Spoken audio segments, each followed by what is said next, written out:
I never thought about how much I needed the energy of the class. That I'm really not a comedian, no matter how much I think I'm funny at times.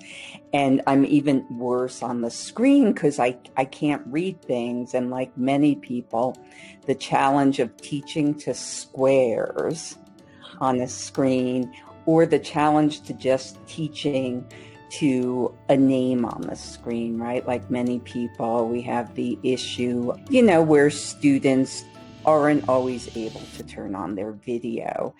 And when last semester, I felt like I didn't want to ask too much of students because I felt like it was all new. It was new for me, even though, we went through this in the spring, that was just in the middle, but the fall was more like, okay, this is what we're doing.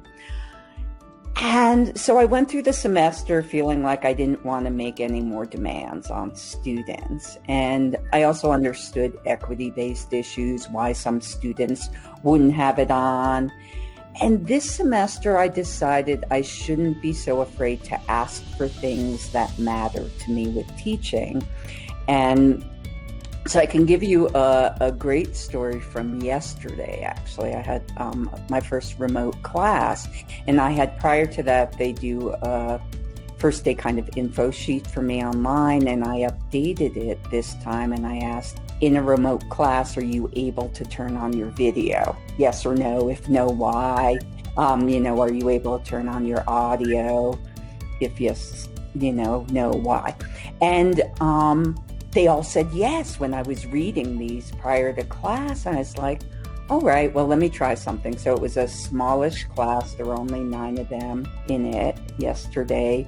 And as we got into class, and of course only 1 or 2 had their videos turned on, I'm like, let me ask you something. I'm like, for me, it's really weird when I can't see faces. And then I turned off my video and started talking for a while and tried to use guilt or something. I'm like, isn't that weird? And they were, didn't make a lot of change. And then I talked about, what I learned from students last semester, and that, most of my really more engaged students were the ones who had their videos on. And then I talked to them about my own behavior with videos on or off in meetings. I talked about when I have to have the video on, I tend to be present and paying attention. And if I can turn the video off, who knows where I've even gone in my house sometimes or what I'm doing. And they all turned their videos on after that. Now, it may have been just a one-day miracle and it may change, but I felt like by just asking them, and I said, I know, like there's some days you may not want to turn your video on. That's okay. I get it. Maybe you woke up and you just do not like the world and the way you look. Maybe you're having class in the middle of your laundry pile. I said, I totally respect reasons for not turning it on, but if it's a day you can, you will make me so happy.